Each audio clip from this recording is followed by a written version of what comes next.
Sorry.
Hello everybody, how are we going? Now, was everybody just in here for Therese Kerr? Oh my gosh, that blew my mind. Amazing, amazing. But we have another amazing woman now. We have Gwenda Smith.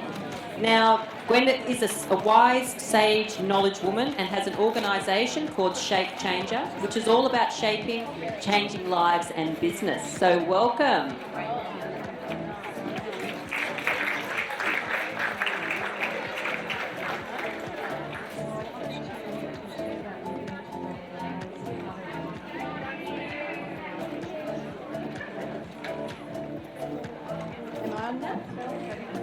Thank you very much, Michelle. Good afternoon, ladies. How's your day been so far? Hasn't there been some amazing speakers, amazing information for you? on everything to do with life, living, business, food, the lot. Oh, it's me. Not a bad look-alike, is she, my stunt double? Anyway, welcome. I am Gwenda, wise sage, knowledge woman. And what I bring to you today is to learn about how your emotions create pain. And they create pain that becomes an illness, becomes a breakdown. I'm going to take you on a little journey first.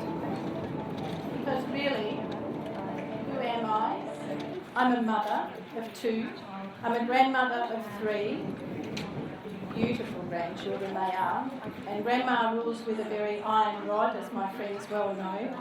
So the children get to hear lots of things about how they feel and what they are feeling. Because I'd like to see children grow up knowing that their emotions create their illnesses. Their emotions create their pains. And I'll help you understand that as we go through our chat this afternoon.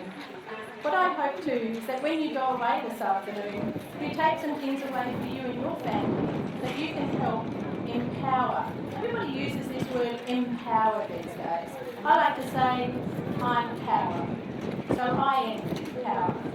And that's what I hope to do for you this afternoon. What else am I? I was a theatre nurse. And this is where my journey began. I'm very good with a blunt knife. I can help you with anything, take you apart, put you back together again. But I like the blunt knife, it works really well. When I was in theatre, I was only a young lady and I was a senior scrub nurse. So that means that, for those of you who don't know, the scrub nurse is the one who actually passes all the instruments to the surgeon, who actually helps him with ornaments and removals or additions. On this particular day, we had a lady come in and she was going to have a tumour removed from her abdomen.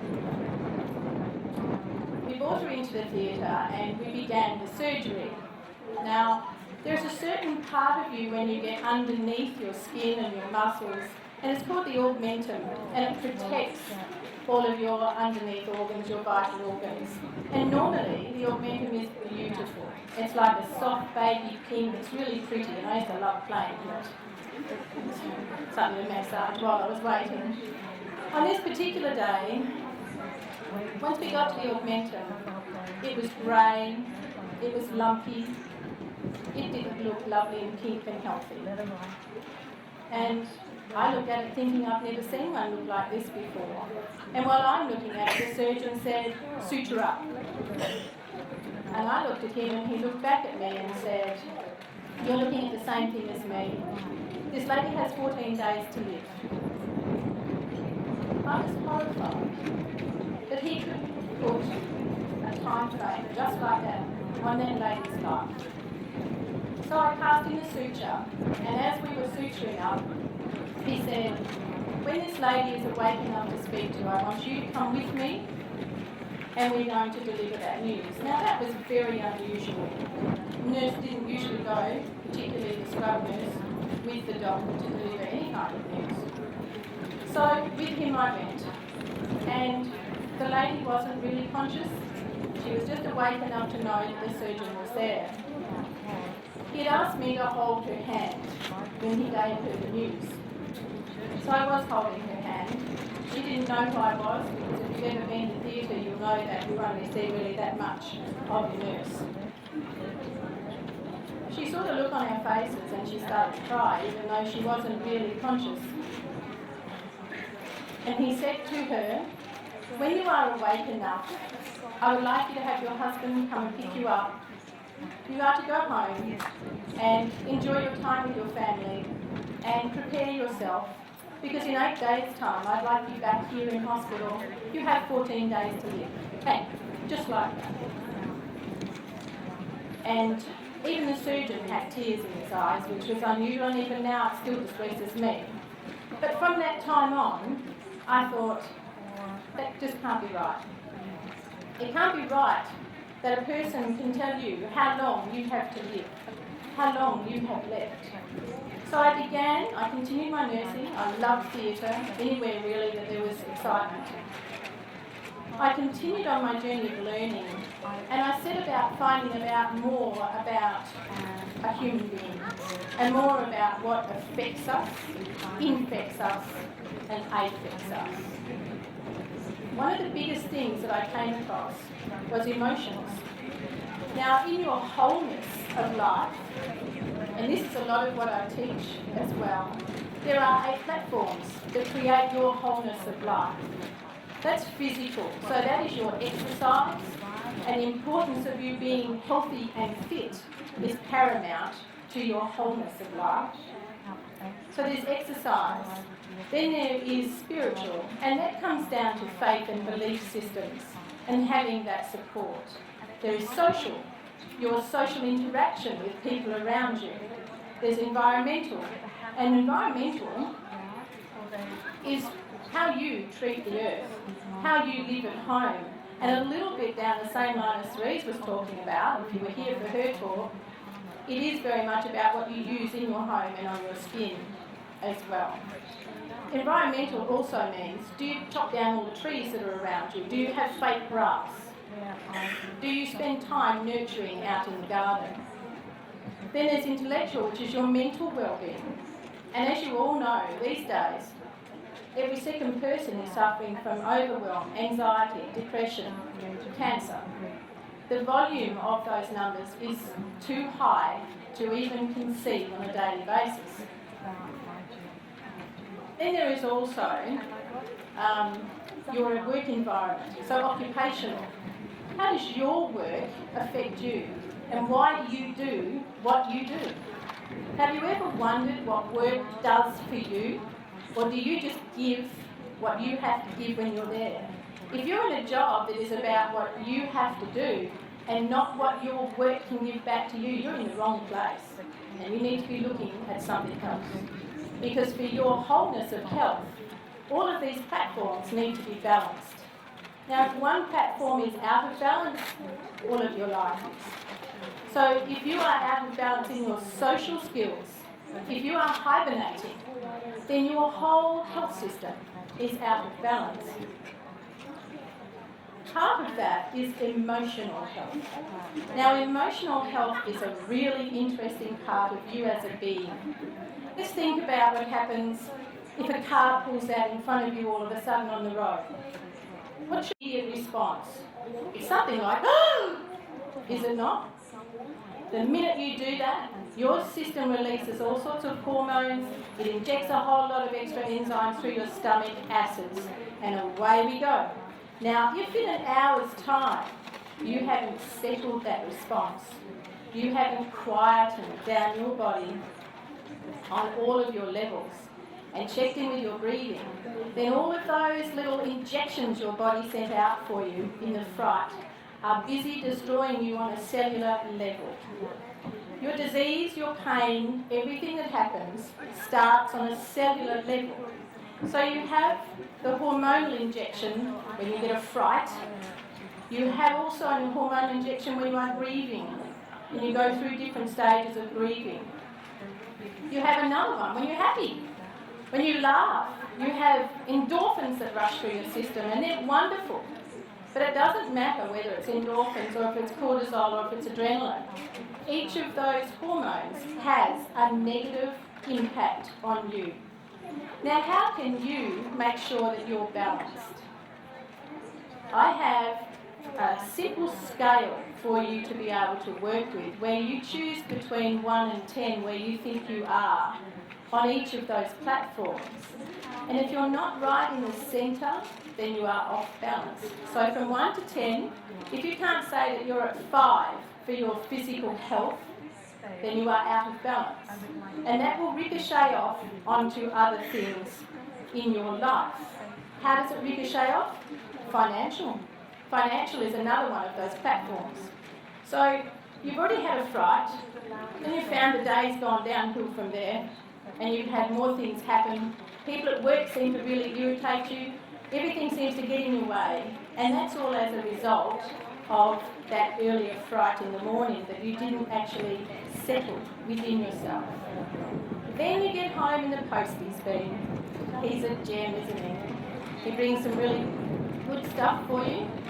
and you open the bills and it's bill after bill after bill, you get another surge of hormones, another rush of digestive acids, you get a headache.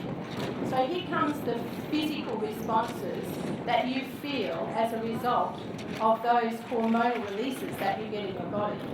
Physical responses: headache, dizziness, blood pressure problems, putting on extra weight, losing weight, no energy, can't think straight, foggy brain, lacking concentration. They are all physical responses to something that has triggered an overload of enzymes, acids and hormones in your system. So when you can understand your own responses, you can then be on top of the effects your emotions have on you. Now, I work with people from 15 years of age through to 80, and that is bringing them into a place where they can understand why they have the arthritis they have, why they have the fatty liver they have, why they have the migraines. Did you know migraines are actually about your lack of self-acceptance? Your migraines, particularly if they're in the back of your head, they're because you don't feel that you fit in. You don't fit in the environment you're in, and there's like a boiling temperament pot of water underneath that you can't accept where you don't fit. And you also don't know where you do fit. So your response is to create a lack of blood flow, which turns into a nasty headache, which becomes a migraine. So your emotions, how do you get to know how to control and how to look after your emotions? It's an interesting question to say, do you know yourself? Do you know yourself? Not many people do. You know what you portray out to others, because here's my favourite part of today. Whose shoes do you wear in this life? If we have a look at when you first start in this world, you're born into mum, dad, maybe grandparents, aunties, extended family. You were born into that family and you start to learn straight away how to respond. How to respond to situations. How to respond to things that happen around you. And you learn them because as a baby you are an incredible soak. And you're like a beautiful sponge. And you soak everything up that's around you. So if your mother is anxious, so are you. If your mother has headaches, so will you. You learn it. 3-4 years ago now, I was looking after a gentleman who, when he presented, was 57. And he told me he'd been on antidepressants since he was 23. 23 to 57. He was now on the highest level of antidepressants he possibly could be. So I asked him, what happened? What happened when you were 23? And he said, nothing. Why? I said, well, why did you go on antidepressants when you were 23? And he said, mum's on them, mum's always been on them, her mum's always been on them, her mum was always on them, it just runs in our family. How many of you hear that? How many of you hear, well, this is what happens in our family. This is how we are. This is how we function. It's all too common because it's a learned behaviour. It's a learned response to emotions. So for any of you who have children, start to watch them in the way they respond to things that they don't get. Can you see yourself? Can you see perhaps your husband, partner, even your father? You will see your father, your mother. So whose shoes do you wear in this life? You know, when you're growing up, a lot of people will say, you're so much like your mum. Now, that's lovely, and it's a lovely compliment, but do you really want to be your mum? Or would you really like to be who you are? And who are you? Do you actually know? Do you know how to work your emotions so that they benefit you? Do you know how to work your emotions so that you don't get sick? So that you don't trigger off all this cellular damage that then commences on to be bigger things like diverticulitis, endometriosis, polycystic ovarian syndrome. I love it. It's a sort of a word, isn't it? Hemochromatosis. Anybody heard of that one? That's a great one. And everyone will say, oh, that runs in the families. That's definitely in the family. But you're either a carrier or you're a sufferer. I say either way you're a sufferer because you've inherited that through what your mother, through what your grandmother, through what your family have done. And I'll go to even Theresa's speech a little while ago. What your mother does when she's pregnant will determine your DNA and your leading to illness and your coping skills in your life. But can you turn it around? Can you change it? And can you become who you are? You most certainly can. But it's about taking a little journey to take the time to really find out what makes you tick. And when I say what makes you tick, I mean your clock, not somebody else's clock, not somebody's that you've learnt, not somebody's that you've watched, not someone else's habits that you have picked up, but really who are you. Your emotions are very important. They are the incredible things that give you the experiences of feelings in this life. But they are also extremely destructive if you don't take the time to understand what they are doing to you internally and how long you hang on to something. So let's have a look at having an argument with your other half. You had the argument last night and you go to bed and you're like this because you haven't sorted it. He's probably sound asleep snoring his head off because they're good like that. But you're still stewing because you didn't get to have your say. You didn't get to have a resolution to the problem. Now you may have learnt swallow it up and that's it. And that's what you will do. You will swallow it up. So it goes down your stomach and while you're trying to sleep, when in fact you're tossing and turning and you go in and out of sleep, here are all these hormones, acids, enzymes running rampant in your system. Morning comes and you are still like this because you didn't get any sleep now and you're not feeling any better about him. And you come out in the morning and it's like, well, hello to you. And you go over and make a coffee and you spill it. We're off to a good start. Whose fault's that? His. That's his fault. Look what he did. So you've got to clean that up and now you're late. Now you're late. Now the day's really getting underway. You're going to do more like this now. You've got to put your shoes on the heel brace. Oh my God, you just kick everything off and you're going downhill faster and faster. Now you're late for work. Now you've got all this activity going on in your system. You're out on the road and you're getting cut off left, right and centre. It's a whole lot of fun and there's a whole lot more of this going on, but by now your hair's up here and you're really fed up. The day hasn't even started. Where are you going to go from here? You get to work, you get roasted because you're late. You get to work, the shoe's broken. Not a good day, is it? But it's not a good day inside. And it's not a good day on your heart. For while all this is going on, your heart is pumping extra hard, extra fast. Your pulse has gone up and down and around and sideways. So your blood pressure is up and down and all over the place. So all of these effects are infecting you. All of these effects, all because you were cranky, because you had an argument last night and we've gone right down to over 12 hours now. So you've kept all of that. And what you're actually doing to yourself is creating a war in the cells within your body. Now the liver is a mighty powerful organ and its job is to cleanse and look after you. But when you get angry, the liver tenses and the liver cannot do its job. So any toxins and anything that you have coming through, the liver isn't able to sort it out efficiently. Then we look at the stomach. The stomach pours in acid when you are with the world or if you're crying. So it depends on the emotions, but they all have these same kinds of impacts for you. So back to that day, work finishes. Now it's time to go home. And you come home. You haven't had a good day, and you come home and he's invited the boys over. Wow. boy, is that going to be an exciting night now. And he would like you to sort out some nibbles, do your thing. Do some nibbles for us.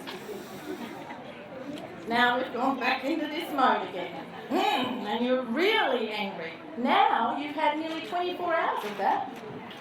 We go to bed again. Are we happy yet? No.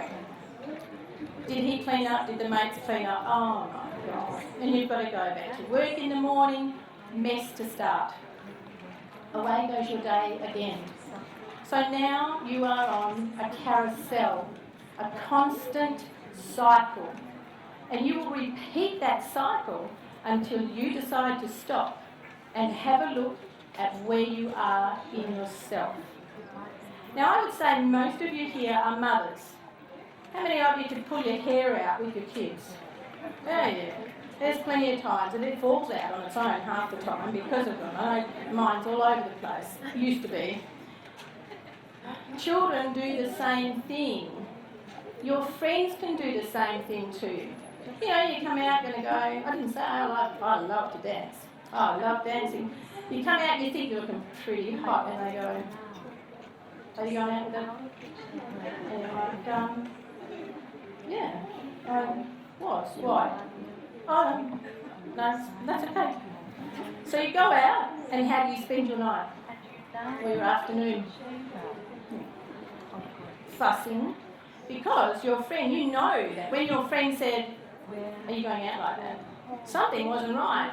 But they didn't want to go any further because you thought it was hot. You know in yourself that your friend has said that for a reason. So you spend all your time being awkward. And what don't you do when you're awkward? You don't breathe. You don't breathe properly. You only breathe to this part of your chest. Here we go again. Now we're back on that same carousel. This time, this comes down to your heart.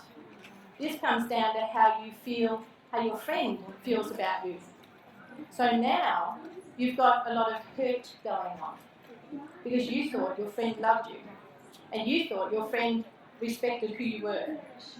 But they went, when you came out, well, a lot of you would say, oh, that's a really good friend. Well, it would have been if the friend had gone, no, honey, you really need to go and change that. But they didn't. So now, the night's finished, you haven't had a good night. And you're home and you're questioning. But who are you questioning? You're questioning your friend. When in fact you should be questioning you. Because you should be looking at you to go, what's wrong with this picture? Why do I feel like this? I liked what I had on. So what, she doesn't. There was no slits at the back, there was nothing going on that's wrong, so what's the problem? But you won't. You will spend all night, and the next time you see your friend, you will be awkward. And now you're back to this again. So constantly through your day, you have different situations and scenarios that put your body into overdrive. And if you're not on top of it, if you're not aware of your own responses and able to just step back a moment and check in with yourself. Check in with yourself to go, what's happening here? How am I feeling? Don't ever go out there. When you go out there, you're trying to look to someone else to give you the solutions for how you're feeling. Have you ever had a situation, I'm going to use the worst one actually. The worst situation, you find that the love of your life has been having it off with the secretary for a long time. Doesn't feel real good, does it? But what do you want to know? Now, I take a lot of ladies through this journey because their question is, why did he do that? Why did he do that to me? What did he do? What did he do to you? That is a really harsh scenario, but unfortunately all too common.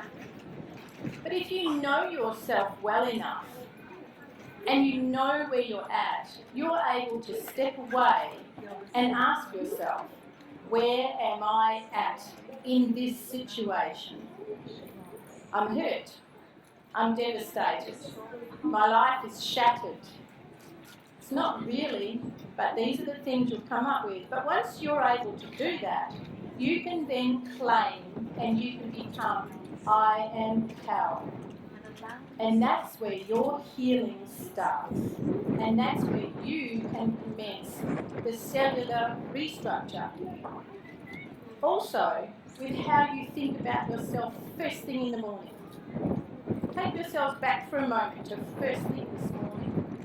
What was your first thought this morning? Can you remember? Was it anything to do with being disturbed during the night? Was it anything to do with what kind of sleep you had? Was it anything to do with him? Was it anything to do with something the kids did? Or was it, oh my God, all the stuff I have to do today? Did you take a moment to actually come into yourself when you woke up this morning? Did you take just a few moments to give yourself some gratitude, some love, and some acceptance for the wonderful, amazing person you are? If I ask you, what makes you you? Can you tell me? Who said yes? What makes you you? Simply the fact that that's who you are, because nobody can be you. So when you want to look outside yourself to get solutions for what's going on, you're leaving the wonder and the beauty of you out of the picture. You will never get the answers. Every morning when you wake up, afford yourself at least 3 minutes, at least 10 if you can.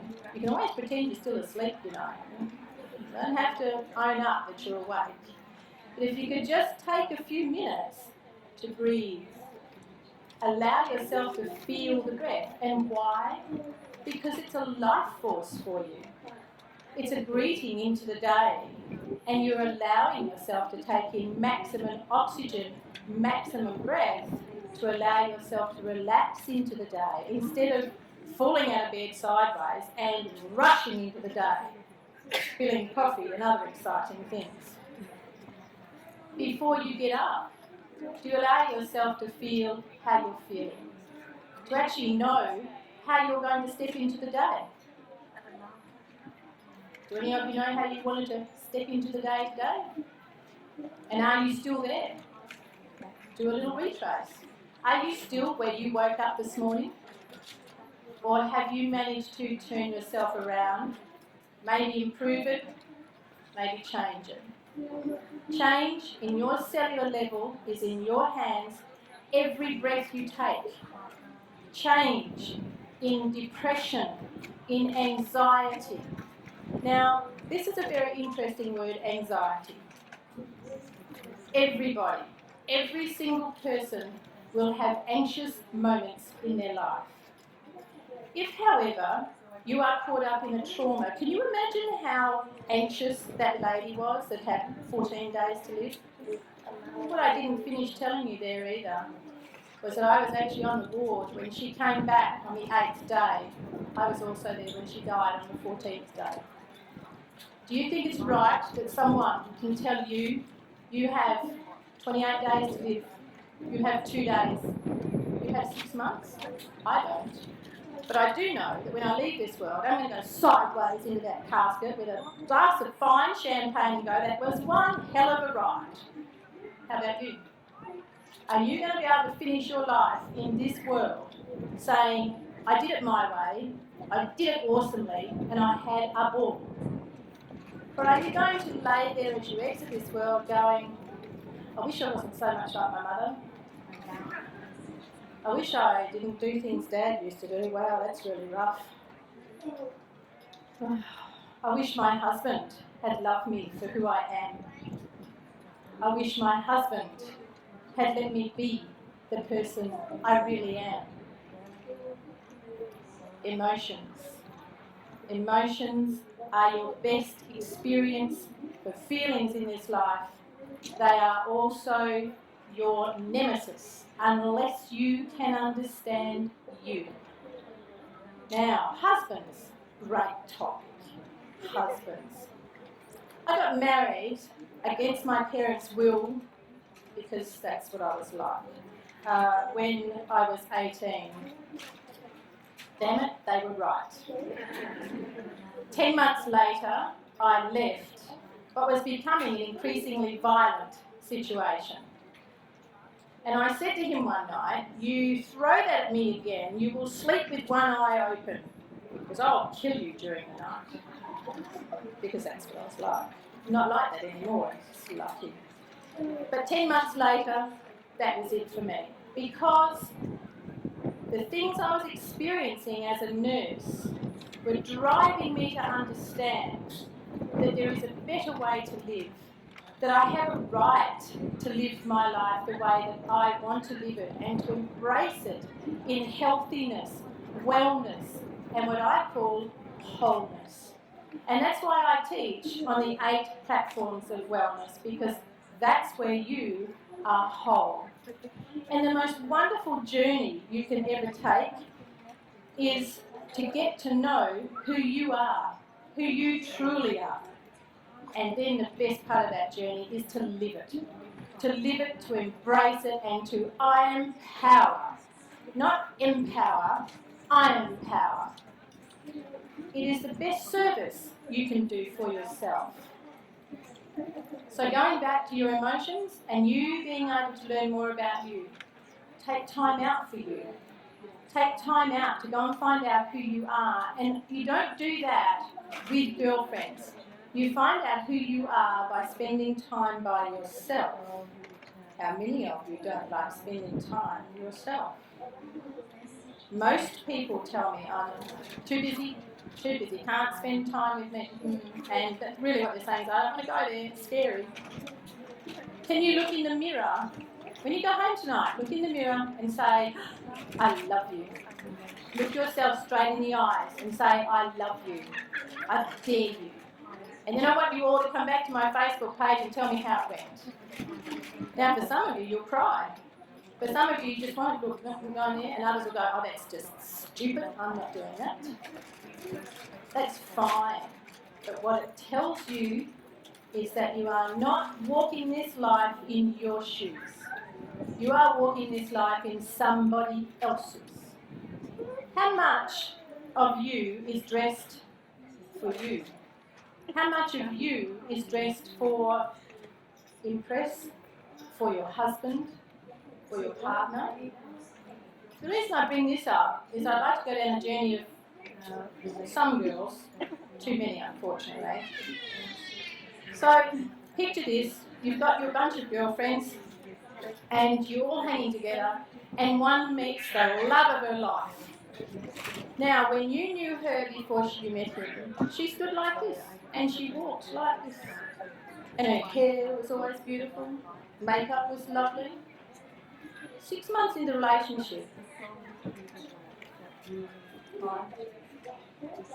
there's everywhere. You go, what's up with that? 8 months. Only 8 months. No, sorry, can't go. No, don't feel well. Sorry. Everything's changed. Her posture's changed, her smile has changed, the way she wears her makeup, maybe doesn't wear it anymore. Her style has changed. She's not walking her path of life, she's walking his. And she's doing what he wants her to do. Now, I'm not a man hater, I love them. I go through them like there's no tomorrow. Love them. Bad reputation for that. It's not safe. It's lucky he's in the corner. Not true anymore. See, not true. I'm not a man hater. It's just a way to explain to you the difference, because there are men that go through this process too, but since I'm addressing ladies today, have a look at yourself in your own relationship. Where are you? Where are you in your relationship? Are you there? Or are you glued on here? Are you walking your own life? Or are you aching all over? Do you get headaches? Do you bloat? Do you just feel bleh? Do you find you cry easy? Do you get anxious too much? Do you have things that you didn't have before? Then something is wrong. Now, money is the biggest stressor aside from relationships. So you need to have a look at your relationship with money, because this one is a cracker for starting serious health issues. So what I want to share with you all today is the impact that emotions have for you, and that your wellness starts from within to become wholeness. Spiritual, mental, social, intellectual, mental, environmental, occupational. If you've got a new home or you're looking at revamping your lawn, please don't use that artificial stuff, because if you haven't got breathing problems, sinus problems, now you will have, and so will your children. Your wellness, your wholeness determines your lifespan. How long do you want to live? Even if you say, I reckon 50 is pretty cool, 60 for me, but 50 is pretty cool, that's fine, but make sure you slide in there going, that was fantastic. Your health is determined by being well and fit, being free of pains, free of aches, free of nasty things in your system. Your energy comes from how much physical exercise you do, believe it or not. The less physical exercise you do, the less energy you have. The more crappy food you eat, the less energy you have. Optimising your health and wellness starts with you. Starts from here and here. The way you think determines your wellness. Your food affects your emotions. Your food choices affect your emotions and your state of health.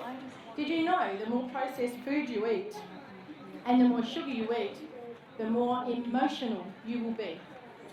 The more difficult you will find it to overcome hurdles, to overcome emotional stresses in your life.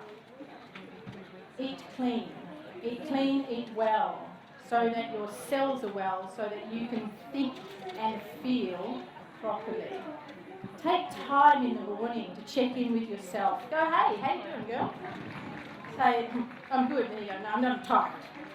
You just push that little baby to the side of it and go, hang on now, and have a little chat with yourself. It's all right, there's no psychiatrist couch around, it's just your bedroom, so you can have a little chat. And just see how you're really feeling. If you are feeling blue, which is an emotion that we have from time to time, if you've got PMS, then get up and kick it to the curb and go, you know what, I can rise above that. And I choose to rise above that. Check in with your thoughts all the time. Check in with your breathing all the time. And be aware of how you respond to emotions. And if I can say to you, if you ever have the question why somebody did something or why something happened to you, please don't waste your time. You will never get an answer that satisfies you. Why? Because you won't hear what you want to hear. So, ladies, thank you very much for coming to see me this afternoon. I hope that you've been able to take away some interesting new facts for yourselves. I hope you will look at yourselves and the health of you in a wholeness. We've got a secret Facebook page, a secret group where you can get videos, you can get all sorts of help, and it's also a place where you can share in private things that are troubling you, that are causing you concern. Feel free to reach out. Feel free to reach out to us, and I'd be more than happy to help you on your journey to optimise your wholeness and to take you on a fantastic journey of discovering who you really are. Now, I've got a workshop coming up in May. The girls have actually got some information at the back. And for anyone that would like to sign up today for that, then I have got an awesome goodies bag. I have to do that because it smells really good in there. I've got some beautiful products from Night & Kay. These are essential oil, beautiful body creams and facial mists and lovely things. And this bag tells you about courage. Courage is not fear. Courage is I'm power. And learning to have courage. And also in here, is a free time with me. So you get to spend some one-on-one time with me, which is a rarity. So if you would like to know more, if you would like to take yourself higher and also learn more about emotions, feel free to reach out. Thank you all very much.